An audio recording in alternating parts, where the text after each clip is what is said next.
Olá, começa agora o Religare Conhecimento e Religião. Você saberia identificar as diferenças entre uma leitura da Bíblia na perspectiva da teologia da libertação, de uma leitura da Bíblia na perspectiva da teologia pentecostal? No programa de hoje eu converso com o professor Carlos Cunha. Ele é doutor em teologia pela FAGE, Faculdade Jesuíta de Filosofia e Teologia de Belo Horizonte. Ele lançou este ano o livro Hermenêutica Bíblica Libertadora, fruto da reflexão que coloca em diálogo a teologia pentecostal e a teologia da libertação. Seja bem-vindo, Carlos, um prazer recebê-lo aqui no Religare. Obrigado, o prazer é meu. Acompanhe as notícias da nossa programação pelo site da TV Horizonte. O nosso endereço é www.tvhorizonte.com.br. Você pode acompanhar o Religare também pelo nosso canal no YouTube. Lá você acessa os vídeos, comenta, compartilha os vídeos das nossas entrevistas com os seus amigos. Não deixe de procurar pelos nossos vídeos no YouTube. Carlos, quando começa seu interesse por essa pesquisa, que gerou o livro Hermenêutica Bíblica Libertadora? Bom, o interesse, ele antecede os estudos científicos. Pela experiência e a convivência com comunidades pentecostais, então eu já tinha um interesse em avaliar mais de perto o estudo da leitura bíblica dessas comunidades. Quando eu fiz o mestrado, há 5 anos atrás... Você fez mestrado na FAGE também? Isso, foi. Há 5 anos atrás, eu então me deparei com uma outra teologia presente no ambiente da FAGE, que era a teologia da libertação. E eu percebi então que havia uma identificação, havia encontros e desencontros entre essas duas teologias que eu estava trabalhando, a teologia pentecostal e a teologia da libertação.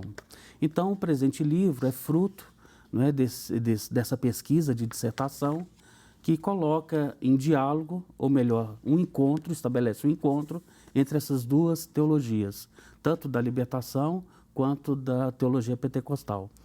Sim, sim. Bom, nós estamos aqui com o livro do professor Carlos Cunha, Hermenêutica Bíblica Libertadora, Encontro entre Católicos e Pentecostais, e o telespectador pode concorrer ao sorteio desta obra. Basta entrar em contato com a nossa equipe através do e-mail religare@tvhorizonte.com.br.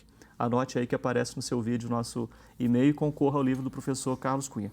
Carlos, obrigado por você ter deixado o livro para sorteio. Vamos então conhecer a obra. O que significa exatamente falar em hermenêutica bíblica libertadora? Então, a hermenêutica, ela faz parte de uma área da teologia, que é a teologia bíblica. Portanto, é uma área complexa, porque vai desde a aquisição do texto, a apreensão e compreensão do texto e a sua aplicação, isso do texto bíblico. Então, esse seria o mundo da hermenêutica bíblica.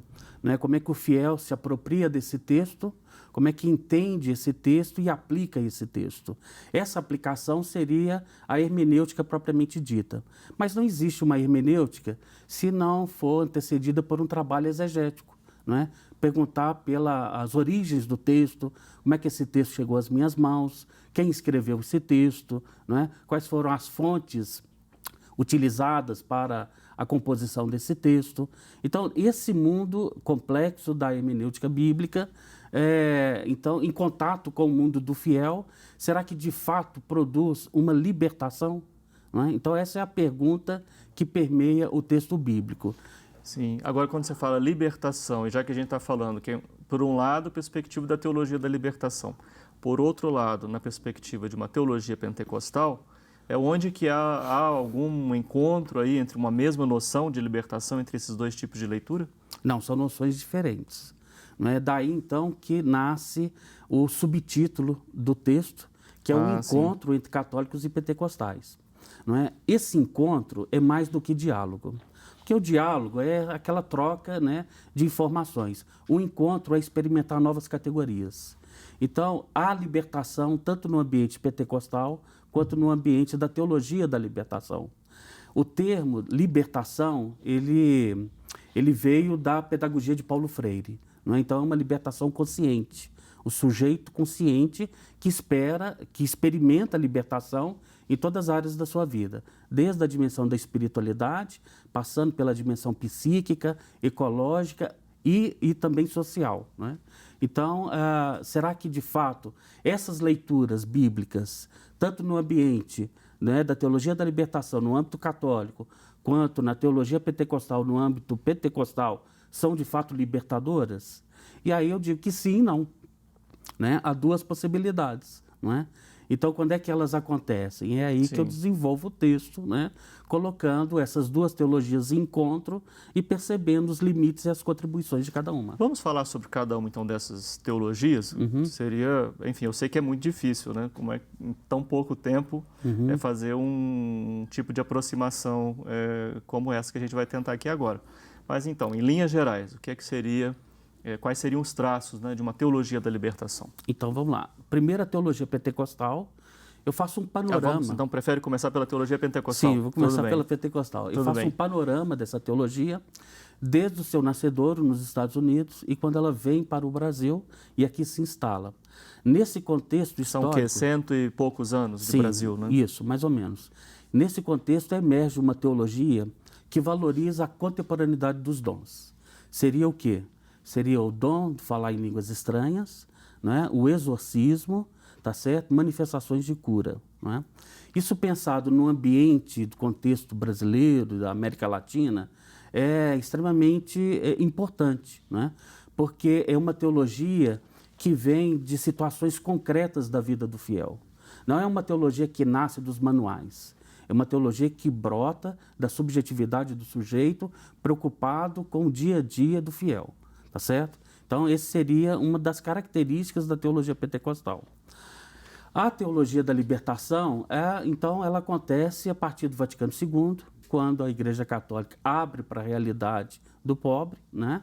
Ela faz uma opção pelos pobres e começa, então, a desenvolver uma teologia mediada pela situação do pobre, não é? Essa opção preferencial pelos pobres permite com que o fiel tenha contato com o texto bíblico. Isso acontece por meio das comunidades eclesiais de base, nos círculos bíblicos, nas pastorais, não é? Então, é todo o trabalho de conscientização, de libertação sociopolítica, econômica na vida do fiel. Basicamente, são essas linhas gerais. E aí tem o terceiro ponto que você falou, porque libertação aqui, você diz que parte da pedagogia de Paulo Freire. Sim. E aí você dizia de um sim e de um não. Quer dizer, a teologia da libertação ou a teologia pentecostal poderiam atender sim ou não essa perspectiva de libertação da pedagogia de Paulo Freire. Então vamos voltar a esse ponto, né? Em que medida sim, em que medida não. Pois é. Né? O interessante é que a teologia pentecostal ela não faz uma opção pelo pobre. Ela já nasce pobre. Ela é pobre desde a sua estrutura. Tá certo? Então não é uma leitura bíblica direcionada para o mundo do pobre, sem que aquele que trabalhou todo esse processo de leitura não conheça a realidade do fiel. Tá certo? Então já é pobre desde a sua estrutura. A teologia da libertação, ela faz uma opção pelo pobre, mas muitas vezes o método proposto não tem nada a ver com a realidade do pobre. Não é? Então ele se perde um pouco nesse processo de assimilação do texto bíblico. Fica mais uma leitura direcionada para o pobre e às vezes não toca na realidade concreta do fiel. Sim. Carlos, eu não consigo ocultar o impacto que essa sua resposta causa em mim. Né? Quando você diz, né, de que a teologia pentecostal ela não faz opção pelo pobre, ela nasce pobre. E de como que a teologia da libertação não consegue, pelos seus referenciais, se integrar na dinâmica do pobre. É isso mesmo que eu entendo? Muitas vezes, sim. Enfim, como é que isso se traduz, né, no contexto religioso, né, no concreto das nossas comunidades, principalmente vendo como que na América Latina, no Brasil em especial, nós temos observado um crescimento muito significativo de comunidades de perfil pentecostal. Isso decorre, né, da característica desse discurso teológico? Pois é, por essa sua identificação? quem sabe uma proposta ecumênica, não é? Ajuda a corrigir os excessos e os limites dessas leituras bíblicas. Não é? As duas são inconclusas, não é? As duas têm limitações. Não é? Então, colocar em contato essas duas propostas ajuda a perceber o que há de mais positivo nelas. Então, o objetivo do livro é esse. Primeiro, é conscientizar as pessoas que há várias teologias em grupos religiosos distintos. Não é? E depois, quem sabe não se propor a um encontro aberto de escuta, não é? De perceber que há contribuições teológicas em grupos distintos. Não é? Isso é positivo. Acho que aí ajuda a corrigir os excessos. Sim. Depois, então, eu quero voltar a essa ideia do cenário religioso brasileiro, mas você deve conhecer uma frase, não consigo me lembrar agora exatamente a autoria, mas quando a frase mais ou menos é que a teologia da libertação fez opção pelos pobres, mas os pobres fizeram opção pela teologia pentecostal. Né? Pelas igrejas pentecostais. Uhum. Né?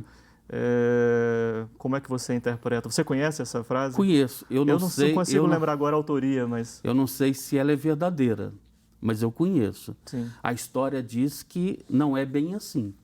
Se a teologia da libertação fez uma opção pelos pobres e os pobres fizeram uma opção pelo pentecostalismo, né, os últimos anos mostram, então o último censo religioso mostra para a gente que o pobre, então, não ficou contente, porque ele fez uma opção pelo neopentecostalismo. Né? Então, as igrejas que têm uma lógica de mercado de sucesso são as comunidades que mais crescem nesse país. Né? Então, se o pobre ali ficou, né, e ficou feliz, o censo não mostra isso. O mais correto seria dizer uma opção pelo neopentecostalismo. Pelo neopentecostalismo. Bom, ficamos com mais essa questão então para o segundo bloco, essa diferenciação entre pentecostalismo e neopentecostalismo. Nós estamos aqui com o professor Carlos Cunha, ele é autor da obra Hermenêutica Bíblica Libertadora, um diálogo, encontro, ele explicou que não era exatamente um diálogo, encontro entre católicos e pentecostais. O Religare vai fazer um breve intervalo, mas nós voltamos daqui a pouco. Até já.